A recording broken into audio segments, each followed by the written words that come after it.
Hello and welcome to Health Assured's Peace of Mind podcast. My name is Sophia Fahali and I'm one of the digital wellbeing counsellors here at Health Assured.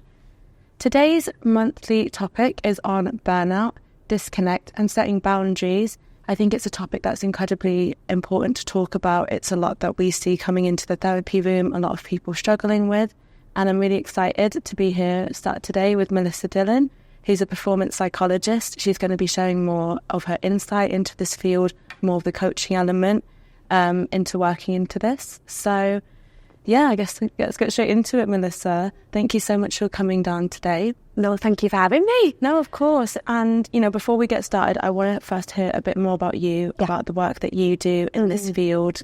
Just, tell me all about you. Yeah, so my title is performance psychologist, and I've been in this field because of sports. My background was growing up as a tennis player, competitive player. Oh, wow. Yeah. And that was one of the reasons for why I've stemmed into this career. But the other reason was I was just a very curious child growing up when it comes to psychology. I used to ask a lot of questions about behaviours and emotions and so on. And then that led me to studying it and still playing. Still like to keep myself competitive. I think that never goes. And now I am in a position where I help athletes as well as corporate individuals and high performers. And I was just speaking to Alfie before you came about STEM. The next step was be like growing into charities and helping young children in universities and schools as well with mental health and wellbeing. But my large amount of my area is from the performance sector and high performance area. Oh wow, that's amazing. And I can hear that a lot of it has come from your own experience growing up, like working as a tennis player. It sounds like you were always very curious about things, and I guess when it comes to the performance aspect of things, it's all to do with like your mindset, which is why you're able to apply it to so many different types of people, to so many different sectors. I think it came from more of my challenges actually as a player. Okay. So when I was younger as a junior, my challenges were dealing with pressure, and I saw it as a threat. Yeah. I didn't understand how to work with pressure at that time if you wanted to win, right? Yeah. So I had a coach around 14, 15 who really looked at the psychological side of the game, and he made me study the elites. And that's what was a big changeover for me to understand pressure when I was competing as well. And it was separating my identity on the court and off the court. And then when I did my degree and I went back onto the tour again as a senior player this time, and that time I had challenges of dealing with self-doubt and anxiety because my experiences have now built up. And it's like, how am I going to now come back onto tour, being an older player, where I'm getting 18-year-olds against me. So the different perspectives now. I'm not young anymore. And it was just dealing with that a lot more. Sure. But yeah, that was my experience as a player growing up. But also, it was also amazing as well as a senior player because I became very resilient with all the experiences that I had as a player and obviously growing up. And also, I was just an obsessive individual. You just wanted to get an outcome or achieve something. You have that drive to do it. Yeah. No, that's amazing. And we were even talking a bit about resilience before. Yes. And it sounds like you really draw on the challenges that you've gone through, because that's essentially how it is. It's how do you overcome challenges? Yeah. How do you get through those difficult points when those challenges arrive? And it sounds like you really shifted those thoughts and thought about it from another angle, and that's when you started noticing that progression. Yeah. It really is resilience. I think it's a big topic in high performance. High performance is basically another level. We have pressures in our life, right? But high performance is pressure on a consistent basis, and it's a lot of it as well because you are performing at a level that a lot of people don't understand. Okay. So you need to have skills to let go quickly, and you need to have skills to bounce back as quick as you can because stakes are on the line, basically. A footballer, he's got a match next week, and sometimes 2 matches in a week. So what's just happened in that match on the weekend, he's only got 2 days to mentally recover and get himself prepared for the next one. You just don't have time when it comes to things like that. So high performance has a great element of understanding that, and to cope with it is by quickly let it go and having high levels of resilience of bouncing back. Yeah, exactly. And I suppose it's about having a balance of both of them, because you're working with athletes where it's at such a high level, yes, of being able to achieve that more, probably a lot more than the average person, yes, just in their day-to-day lives. And it's like we said before, it's about having that balance of things, of, you know, being able to perform at that optimal level, being able to bounce back quickly, come back from the adversities and challenges they go through, but also as well, I suppose, big topic on today, burnout, not going down that path of burnout. Yeah. And I'm wondering, like, with the people that you've worked with so far, is that something that you've come across a lot in your field? Burnout, overworking ourselves too much? Absolutely. Yeah. I believe that burnout comes from dealing with pressure. Mm-hmm. I massively believe that. Yeah. I think it's stress, burnout. They're all physical, mental and emotional stresses that triggers us because of how we perceive pressure and how we deal with it. Mm-hmm. Now, that comes from a few factors. And one of them could be lack of control in your own personal life. Okay, yeah. But I tell us some more about that. Yeah, so I think there's a lot of individuals that are phenomenal in the world of high performance or great in their jobs, but they just lack mental and physical and even emotional control within themselves. Mm-hmm. And when you don't have control, you can't really control anything else. You can't cope. And burnout is for people that find it really hard to cope and manage with not just one thing, but several things that they've got going on and responsibilities. And that is, personally think it comes from lack of control in their own life, in their own health and physical state and mental state and emotional state. Mm-hmm. Yeah, definitely, because it's they don't have any control of anything going on around them. They don't have control of themselves. Yeah. So it's like, how can they have control of the outcome? Yes, yeah. That's right. Yeah. Mm-hmm. And that could be because we prioritise our job or we prioritise other things more than our actual health. And that happens a lot in the world of corporation. Even in athletes, it's all about pushing more. It's all about push. But there's never any consideration about actually what do I need right now for my mental health? Because the idea is sustainability for a long amount of time, right? It's not for pushing ourselves out and then burning out and then after that. I think when you get to the burnout stages, right, I have worked with athletes where they've literally burnt out and they cannot operate anymore. And that gives you the biggest sign of how much this burnout has been big part of you that you've now got yourself into a hole. Yeah. And now you have to now find a way to come out of that hole. And to come out of that hole is incredibly hard. It's not easy. Yeah. No, we see it a lot in the therapy room. I think people wait until the car's completely broken down until they reach out for support. And it's so frustrating. So that's why it's so important to look out for those signs and symptoms. You know, there's the different 12 stages of burnout that people tend to go through, incremental steps that you work towards until the emotional exhaustion. Yeah. And I think I read somewhere it takes about 2 or 3 years to really truly recover from a massive burnout phase. So it has such massive detrimental effects, because I think sometimes people don't always understand how much stress impacts you as an individual. So well, massively. Well, working with athletes is getting them to condition their minds to think about their self-care a lot more, because if you look at the elite players, you look at Ronaldo, Kobe Bryant, they were very good at taking care of themselves. That's why they're at that elite level, right?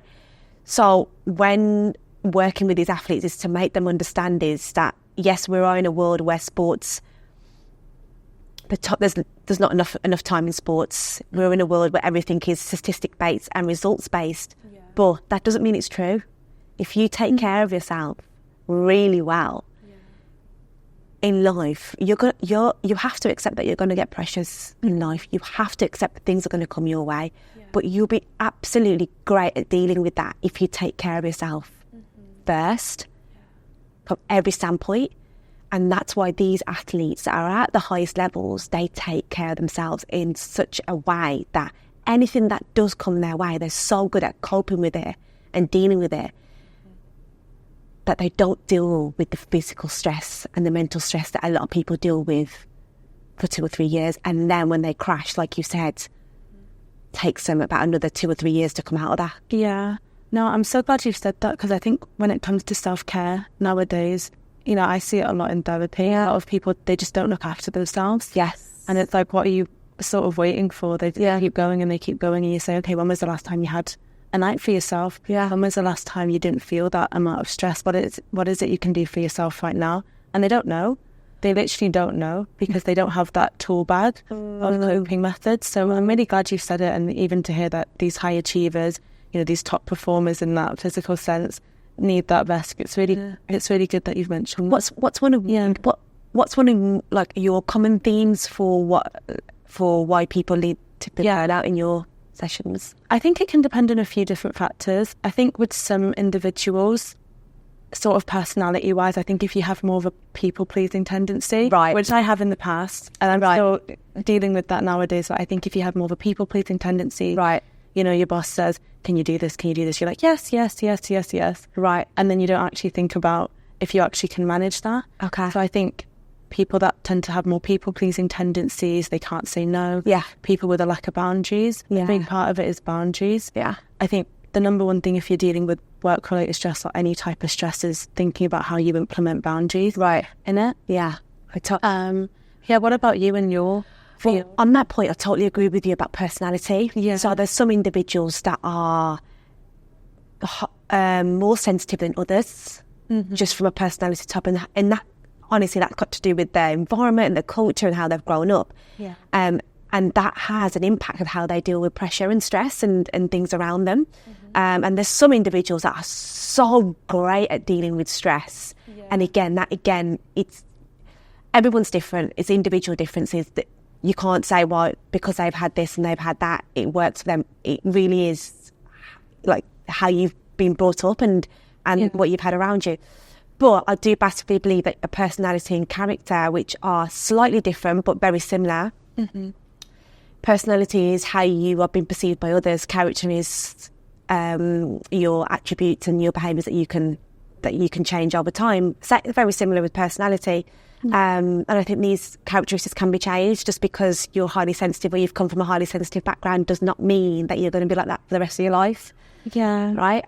So again, going back to my work, I massively believe in, as much as it is performance based, I massively believe in creating strong characters. Because sports is all about strong, empowering, inspiring individuals that make great teams in team environment, or great athletes. It's not the athlete that makes them a great player, it's who they are that makes them a great player. Yeah. So I'm massively about developing character skills. And I think there's a lot of people that think, oh yeah, but this is my environment, this is how I was born, or mum and dad was like this and so on. It doesn't matter, your character can change. You just need to have high levels of confidentiousness and openness. To develop new skills and characteristics. Yeah, because I think people can be really comfortable. They can paint themselves to be a certain type of personality. They say, "This is me. This is who I've been for my whole life." You know, I'm just I'm just that type of person. I've never dealt well with stress. I'm sensitive. I'm emotional. I'm this. But it's like the more you tell yourself that, the more you'll become that. Yes. And it sounds like in the work that you do, you really put a lot into making someone their best selves. Breaking down those barriers that they've had. Absolutely. I think a lot of people want to win. I think everybody wants to win. Of course. Everybody wants to win. There's always something that's holding them back, right? And it's just figuring out what is holding them back and why. And once you've peeled that away, then they realise, oh my goodness, I've now grown confidence in this, or I've now grown motivation in this area. Yeah. It must be so rewarding for you actually seeing that, because it sounds like it's more than what they're achieving. They're achieving it for themselves. Yeah. Yes. For me, it's rewarding when I, like, for example, working with a tennis player right now, and her character has changed in a great way over the space of a year. So she was a great example of what you was just saying earlier about people pleasing. Yeah. So she, a very young player on tour, has got a ex-professional tennis coach as her coach, right? So there's a lot of expectations, there's a lot of pressure around her, and it was almost like she molded her way and her character of being like a coach, because a coach has obviously been professional, has won a Grand Slam, so it's almost like what's worked for her is now going to work for me. Yeah. And that caused high levels of burnout for her. She couldn't take it in terms of matches and being around the environment growing up. And we are now like a year and a half in, and it's just been ultimately change of her character. Now she's found her identity. She's changed her actual clothing brand. Oh, wow. Yeah. Right? She's changed her clothing brand. She's changed little things around her, figuring out who she is. Mm-hmm. And her mum and dad have said to me, she keeps saying no to us now. They don't like that. She doesn't. No, but they love it in a way where she's standing up to her opinion, and she's knowing who she is and what she likes. And even in my sessions now, I don't lead them anymore. She leads them. Yeah, she leads them. She goes, right, okay, this is how I feel. This is what I'm doing, and I'm just there to guide her. And that's like, I guess, what you've always done. And when you're counselling or you're coaching, you're always guiding that person. Yeah. Or that you're not telling them. Yes. But you're guiding them. Yeah. And then I think in the end of it, that's why she has that confidence, because she's like, oh, I did that myself. Yes. You know, I believe the person just guided me there. Right. I don't know how much in your work, but in my work, I massively believe that these athletes, even high performers in the world of business, they know what confidence is. They know what that feels like because they've done it before. They would never be there if they've never had that experience of the feeling. Right. Yeah. They know what resilience is. They've felt it. As experts from a psychological background, or like yourself, we're here to guide them in the right direction. Yeah. And I believe that massively mental health is hindered by not having the right environment around us. Yeah. And not having the right people around us. Yeah. Definitely. I mean, like Freud said, he said, before labelling someone as depressed, who they're surrounding themselves with. Yeah. It's who you're surrounding yourself with, and your environment is incredibly important. Yes. And, if you're in that environment that's not aiding you to be challenged or to grow in that way, you're just going to absorb that. And that's what you're going to put out. Yeah. I totally agree. And I liked what you said before about identity, with this person you were talking about. It sounds like when she connected more to herself, her purpose, learning more about her, that's when the work really started. Yeah. So it's deeper than just figuring out who you are as an athlete. You are now going into, well, what is my purpose as an athlete? What are my personal values? Yeah. And what are my morals? Mm-hmm. And once you've got clarity on your mission, you've got clarity on your vision, then everything else around you of building relationships, where you want to go in life, just becomes clear. You know what to say no to, and you know what to say yes to. Yeah, no, that's so good, because you hear that a lot in resilience, and building resilience is like having a clear purpose, having a clear identity. Yeah. And what are some of the reasons why you think having that clear vision helps the individual? Is it because they feel more in touch with themselves and they feel like, now I know why I'm doing this? I totally agree. It's not what you want. Mm-hmm. And I think a lot of people don't know what they want. No. They're so unsure about it. Yeah. It's almost like they're going through life with their eyes closed. Yeah. And knowing what you want takes time. Some people are very good at knowing what they want, and they can pinpoint it, probably because they've done the exercise in their own mind, which is basically sitting by yourself. Yeah. Just sitting by yourself, maybe on your bed with no distractions, and asking yourself the questions of, where do I want to go in life and why? Mm-hmm. The answer doesn't always come to you straight away. Mm-hmm. Sometimes you got to do that exercise a couple of times. And once you figure that out, you write it down. And then you know, okay, that's what I want. Why do I want it? Because it gives me the feeling of fulfillment, which is different to happiness. Fulfillment is something that you want to wake up every single day and feel that feeling every single day, because it's that passion, that desire, regardless of what's gone bad in your life, or something's gone bad, or something's been hugely challenging for you and it hasn't gone right, but you know that feeling of fulfillment is still there, and still the passion's still there. You're still going to do it no matter what. Yeah. And it all comes from that self-reflection and self-awareness of asking yourself those questions on a regular basis too. Mm-hmm. And then when you've found that clarity, then things that come into your life, left, right or centre, you can knock them. Because you go like, that's my vision, that's my mission. That thing that's coming from the right-hand side or the left-hand side of me, it's not in line, so you can shift it to the side, move it to not need them anymore. Yeah. And I like how you talked about fulfillment. I think fulfillment is like what keeps your heart full. Yes. And what your purpose is. And like you said, self-awareness is the most important thing. Yeah. Whenever you have an issue, you see it a lot in therapy when people have an issue, the very first step is self-awareness. Yes. When someone says, oh, I have this issue because of this, I'm like, thank God you actually know why you feel that way. Wow. Because a lot of people don't. Yeah. And when you have that, then you're almost halfway there. Yes. Because then it's like, okay, now I just have to develop the skills and do the next steps in order to get there. But I like how you said it. And I'm wondering, when people first come to see you, do you do a lot of work, first of all, kind of on the self-development, self-purpose side of things, like when they first come? I think it depends on what they want more than anything else. So I think in the world of our world, we can see things that maybe someone can't see, right? And we can get very stuck into that aspect of fixing everything of that person. Yeah. But it's sometimes knowing, well, what do they want? What do they want? And what's their goals with my relationship with them? Yeah. And sometimes it's an individual that's got high levels of awareness, fantastic, and just wants to know how to get to this point. Okay. But there's an individual maybe having a lot of issues with identifying themselves, don't know who they are, and there's huge levels of self-awareness help with that. So then it goes down that road. Sometimes I've had individuals that just want to sit and talk. That's fine.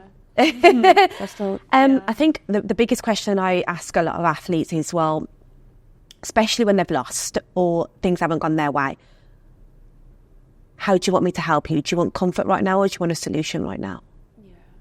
And that helps me to understand what they want in that time frame.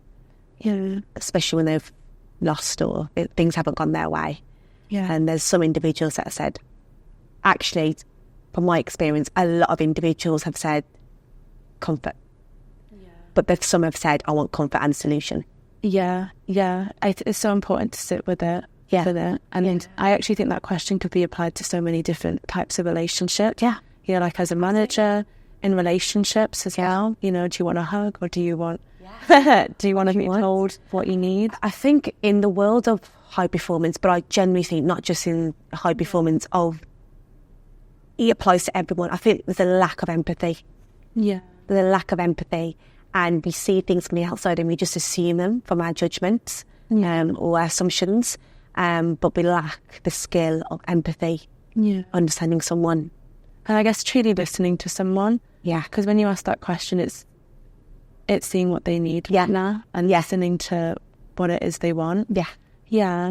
And then I guess from that is like the empathy of, am I hearing this person? Am I sitting in their shoes right now? That active listening. Yeah. Like, I'm here to listen to what's going on with you and paraphrasing that to make you understand that I'm here right now, carefully listening to every little thing that you're saying. Yeah. Those little things make a big impact to someone's life. Oh, yeah. I mean, it's what makes the world go around, and it makes someone feel understood. Yeah. And that's like the number one thing that humans want. I'm sure that... And biggest desire, isn't it? Yeah, you just want to feel understood by someone, and I think that's where love grows. So, yeah, that was really nice. Yeah. And I'm wondering, like, when it comes to, like, the athletes and, when they're kind of going at this sort of momentum, what are the most common signs that you see of burnout that come up for them? When you notice people are pushing themselves maybe a bit too hard, or they're going over that threshold? So, that pushing. So, injuries, of course, right? Playing on injuries because they're pushing for the result or pushing for not being left behind. It's all those kind of pressures, expectations. So injuries happens quite a lot.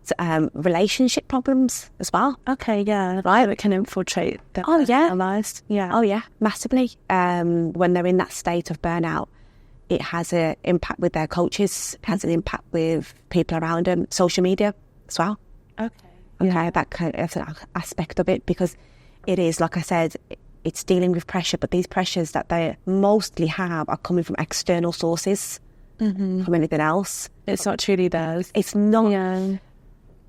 More than anything, it is truly from parents, coaches, teams, how people perceive them. Yeah. Less of it is actually their own expectation.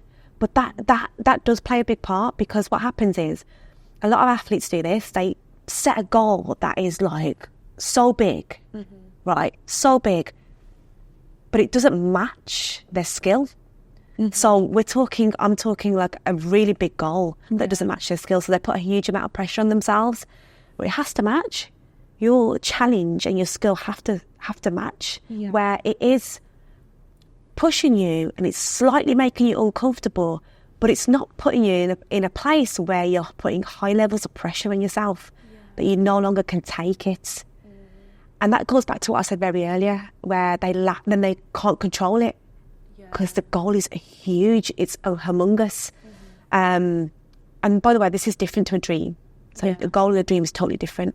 Yeah, okay. It's good to separate those. And when you are working towards something, you want to break it down into small segments, small goals on a regular basis. That's what's going to keep in the present moment, and it's realistic and simple for you to achieve. Yeah. So we actually add on a lot of pressures on ourselves to be there or be at a certain level or be at a certain goal. But then when you actually do peel off the onion, well, why do you want to be there for? What's the reason? And sometimes that comes from a lot of outside sources. Yeah, and I think nowadays with social media and always that inner voice of like your parents and your coaches and other people's dreams, it can really affect it. Yeah. And I like what you said then about making sure that the challenge and the goal are in alignment with each other, because then if it's too big, you can have your overall dream of what you want to achieve. Yeah. But when one's higher than the other, when the challenge is higher than your skill, then it sounds like it puts a lot more strain on you, and that's when you lose control, and then that's when the cycle starts to begin. So it's you have to have those clear goals and moving in small steps. Yeah. There's a lot in business too, because they're decision makers and they have a vision of their business. It's fantastic, but you need to know how to separate the vision and your goals. So the vision is fantastic because you want everyone in your team to be aligned with the vision and where you're heading to. But then you want to kind of break that down into small segments, so everyone has short goals that they're working on, and they feel rewarded and recognised for that. Yeah. Because what happens is that can get dismissed. And right, and I was just looking at the bigger vision, and then the team around them are thinking, right, we haven't even got to our mission yet, or our vision that the company set, and they're working hard consistently on a regular basis. A lot of people, especially in team environments, want to be recognised and rewarded. Oh, definitely. And do you think them not being able to see the results can really dishearten them and unmotivate them? So when you have it in those small steps and you're very clear with your staff about exactly where you're heading, the things that they have achieved, and you're acknowledging those things, it can really sounds like it really benefits just the business and everyone in it, because they have a clear understanding. Yeah, absolutely. I think that's when you don't see the result, you can be working phenomenally hard and you can be putting everything into this and you can't see the result, or it's not coming yet. That's something out of your control, right? That's something that you can't control. As I say this to my players quite a lot, if you win, you have to get up the next day and do the same thing again. If you lose, you have to get up the same thing, get up the next day and do the same thing again, right? Regardless. So at the end of the day, the result is out of our control. Winning is out of our control. We can't control that. What we can control is our character. We can control how to become better every single day. That's what we can control more than anything else. So I think in the world of business and in sports, a lot of recognition is on results, but less is on the process. Yeah. Right? So for example, if we're working together and I've seen a massive improvement in your sort of motivation of the space of a week or so, and that should be recognised more than anything else.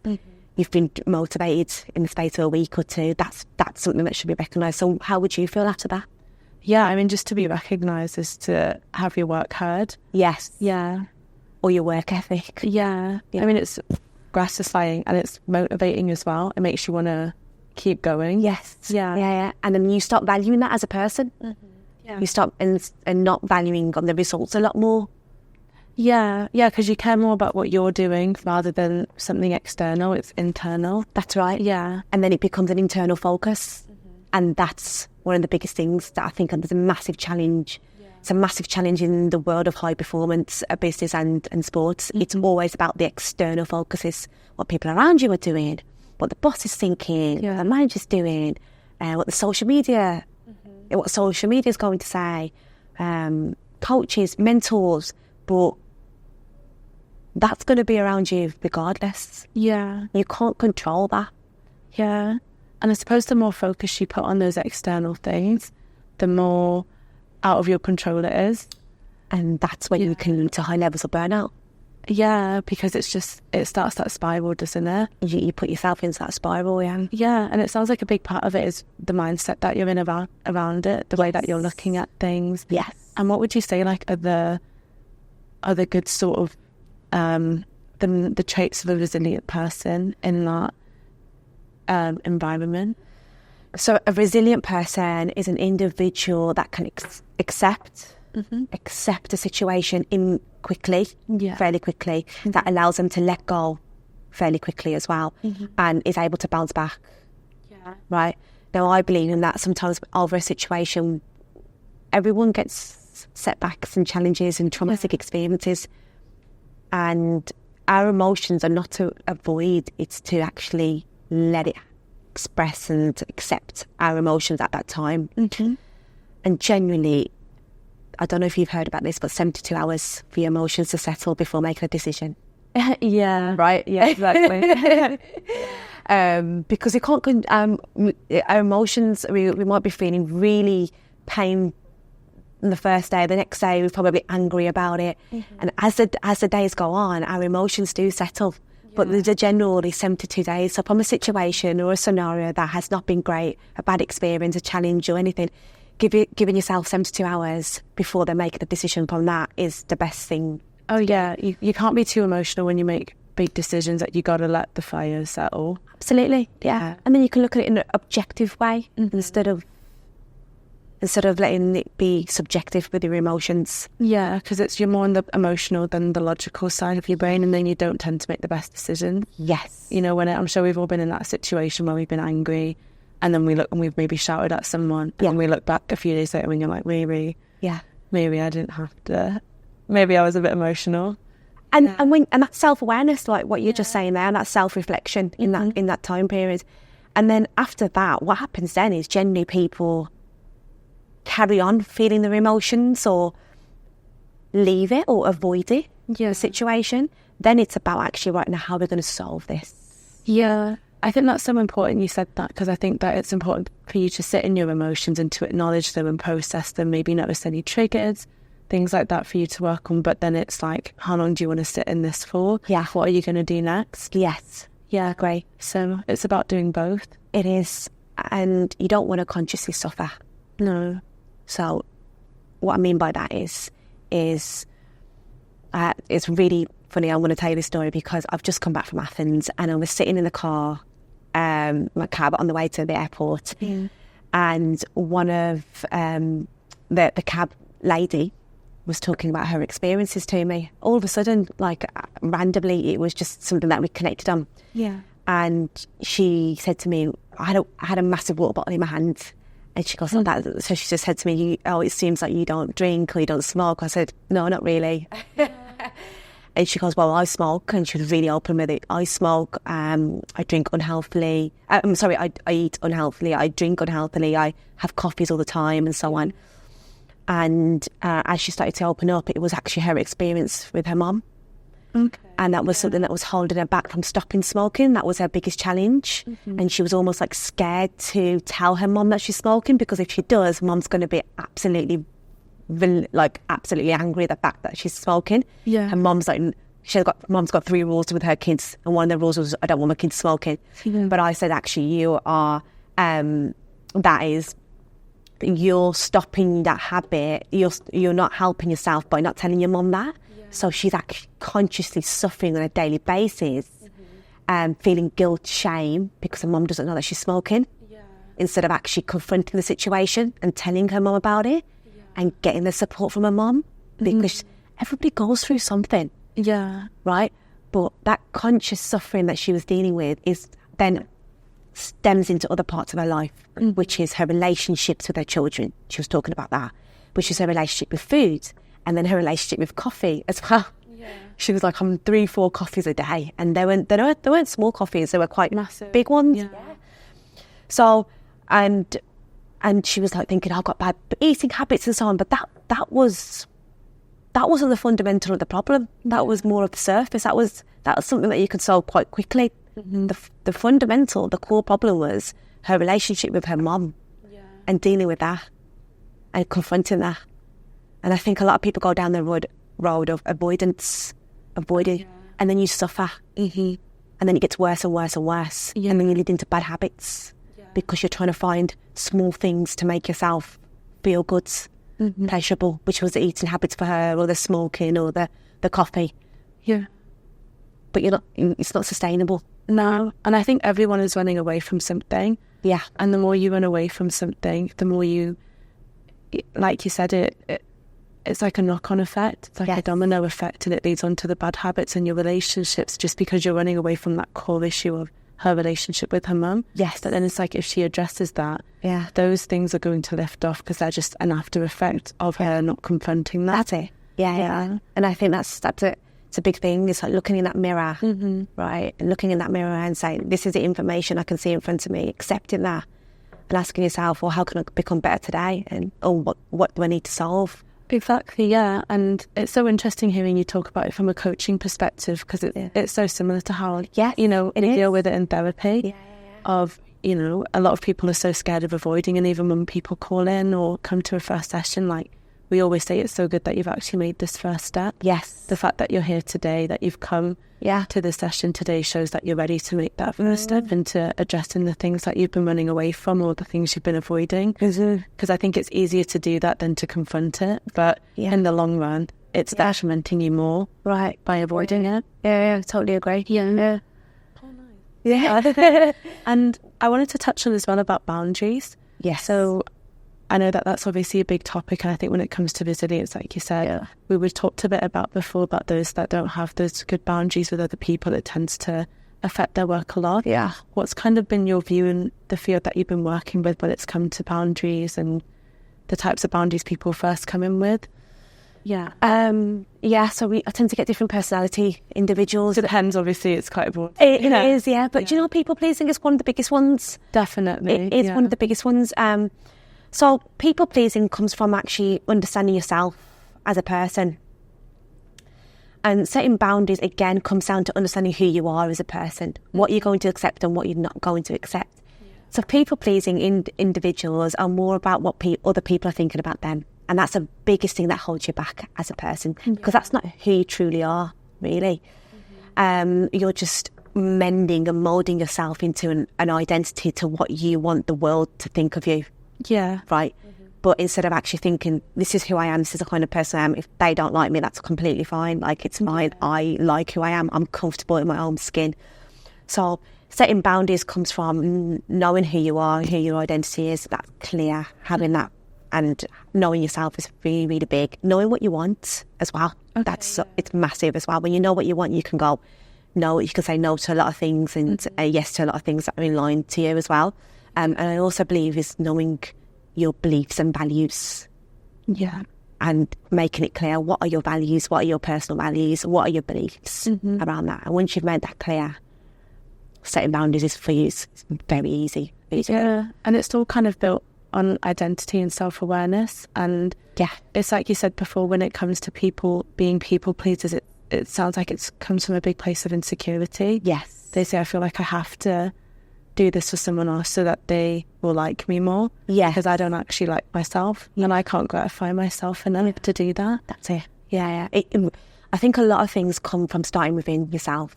Definitely. Right. And what you attract, and I always say this quite a lot, be careful of what you attract, because that says something about you.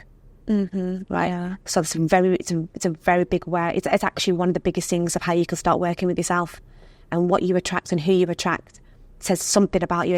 It could be not a big aspect about you, but there's something about you that's why you've attracted that individual or that experience in your life. Yeah, because I think you meet people on the same emotional level as you are. Yeah. Or the same emotional level of healing as you are. Yes. And it's important to even just be around people that are on the same level as you, I always think of. I'm actually smiling at that because recently I watched a podcast where a doctor specialising in stress said something very interesting, and I thought I'd bring it up because you mentioned it, that we connect on our stress hormones. That's how individuals connect. Yeah. So any sort of relationship, when we're connecting with individuals, our stress hormones are very similar, and that's how we connect with that individual, because we're going through a similar experience. Yeah. So she explained it like that, and I thought that was interesting. Yeah. And I think it's so true, because I feel like at the times of your life where you are at that high point, it's because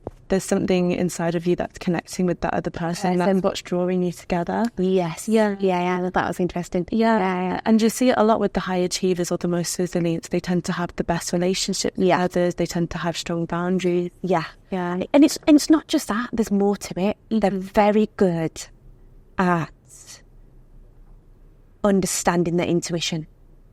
Yeah. And their feelings. They're very good. They're very in tune with that. You can be very successful, very great at your field, have all the knowledge and understanding, but the power of the intuition is a big part of success, and it doesn't get spoken about a lot. Yeah, I was going to say, you don't really hear that flying around. No, you don't at all. It's a big part of it. And I tend to describe it as, we get signs and messages throughout our life, right, on a daily basis. It's actually listening to those signs and those messages, little whispers that we get. Yeah. They don't just come just like that. They come for a reason. Yeah. They're telling you something. And by listening to that sign or listening to that message, it's telling you something, and take it on board. Because if you don't, what happens? Yeah. You ignore it. It's that same thing again. You ignore it. And then the problem gets bigger and bigger and bigger. And then it's disaster. Yeah. And of course. Then you need to, Yeah. And what kind of signs would you say are important to look out for, like in what type of aspect? I think, so the first thing is when you're meeting someone, right, your intuition within the couple of first few seconds will tell you straight away how you feel about that person.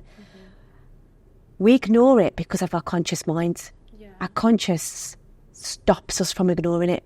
The thoughts come in, right? And we get distracted. Yeah. Now, sometimes you can miss that. You will miss it because it's a very short amount of time when you can feel the feelings of that individual. So sometimes going back and going, well, what did I first felt when I first walked into that room? What did I first felt when I first met that person? And that feeling, and when you ask yourself that question, that feeling comes back again. Your body experiences it again. Yeah. Right?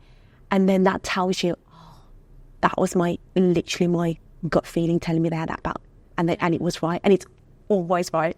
Yeah. Never dismiss it. It's always right. Say it's in your gut, isn't it? It literally is. Yeah. Nowadays we really ignore it. We choose to ignore it, or we're not in tune with ourselves for whatever reason. We're not.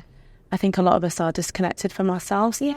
And I think it sounds like, would you say a lot of it is trusting yourself as well? Yeah.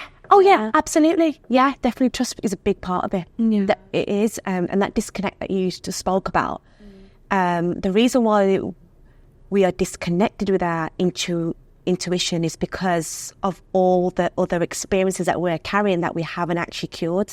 Okay, yeah. Right, the traumatic experiences, our anxiety, the pain that we are dealing with throughout life, we're carrying that on a regular basis, but we've not cured it, we've not healed it, and because we've not healed it, we can't be powerful with our intuition. Yeah. We can't be in the present moment, which is what the intuition's all about, because we're carrying a load on our shoulders. Yeah, it's like there's a massive weight on you. That's it. It's like, how can you really see clearly, and can you think clearly? How can you be in the present moment when you're carrying trauma, when you're carrying all these things on you? Yeah, that's it. And that's why there's a lot of individuals that will carry a load and keep going and keep pushing, which what we said earlier as well. But then it gets to a point where they can no longer cope. They can't cope. And that's when they start to disconnect from a situation or an environment. Now, disconnect can be used in that aspect, but also disconnect can be used in another aspect as well. Individuals that know their worth know what's serving them and know that this situation or this environment is no longer serving them or is devaluing them and it's not respecting them, they disconnect themselves from that place as well. Yeah, you see it in the early stages of burnout when you start to feel depressed, when you start to feel low. Yeah. That's because you've disconnected from the work. Yes. It's because you don't care anymore, or you've lost the purpose of why you're actually doing it. Mm-hmm. Yeah. So you can see it in two different ways. Mm-hmm. It doesn't have to be that disconnect's all about an individual that can no longer cope with it. Disconnect can be also from a place of, I know my worth, I know my value, I no longer, that place doesn't serve me anymore, so I'm disconnecting. Yeah, because I suppose, would you say it's when you keep putting into the wrong things, that's when you start to disconnect? So knowing exactly what it is that's makes you do that, helps you to not go down that path. Yeah, I agree, because when it's not, so an individual that is highly self-aware has high levels of openness and conscientiousness. Mm-hmm. Can't say the word properly. No, it sounded right to me. They will immediately know when to disconnect, because they know.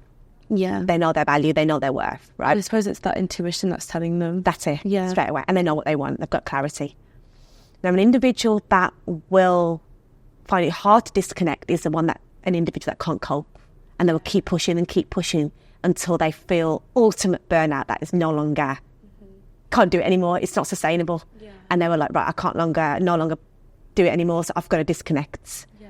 Right? So there's two ways of looking at that perspective. Mm-hmm. It doesn't always have to be from a perspective of not coping well. Yeah, exactly. And, I think from everything that you said today, it sounds like there's such a deeper meaning to resilience. I think sometimes when we first hear about burnout stress, we think we have to keep going, but you actually have to have that balance. Yeah. And you have to, not even just the balance, but it's a lot deeper than that. It's about having self-awareness, knowing your purpose, knowing what fulfills you, knowing what serves you, knowing what doesn't. Yeah. And it sounds like when you have those things, that's when you know exactly what to do. Yeah. It is self-care a little more, and taking care of yourself. Yeah, especially now when there's like hustle culture days, like hustle culture. Oh, hustle culture. Yeah, right, okay. Keep going every single day, don't stop. And I think that, I don't know if it's from movies or just social media or Andrew Tate type people on TikTok, things like that. I think it's really affected people's view on those things. Yeah, well, it depends what you mean by that. What does hustle even mean? Right? What does that even look like? It looks like different for everyone. Exactly, okay? yeah. And I always think that if you've got the capacity, mental capacity, emotional capacity to do more. Yeah. Right? And if you can't, then that's something that you need to work on. Mm-hmm. Simple. Exactly. Like it's all in your hands. It really is, yeah. And if you've got the capacity to... There is no rules in terms of, right, if you do X, Y, and Z, now you're hustling, or if you're doing this, now you're a hard worker. There isn't no rules or it. Yeah. The key thing is keep going and being consistent. But it's also if you've got the capability and the capacity to do more, do it. Yeah. But if you haven't, and it's getting overwhelming, and really playing a big part in your mental health and coping with things, then you've got to think about that and think about an alternative way to deal with that. Mm-hmm. Yeah, and that's where it comes to being intuitive and being self-aware about where you are right now. Yeah, great. Nice. And, before we go, Melissa, do you want to tell me just one key point that you'd like everyone listening to take away with it? I think one of the biggest areas is how important self-reflection and self-awareness is. Yeah. I think that's the biggest aspect. Once you be able to self-reflect and self-aware of yourself with asking you the right questions, which we spoke about, you can grow massively in that.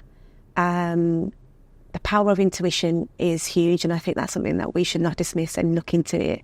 It gives you a lot of signs and signals, and dealing with resilience and being able to bounce back is something that can definitely be worked on and done better at if we take care of ourselves. It all goes back to that.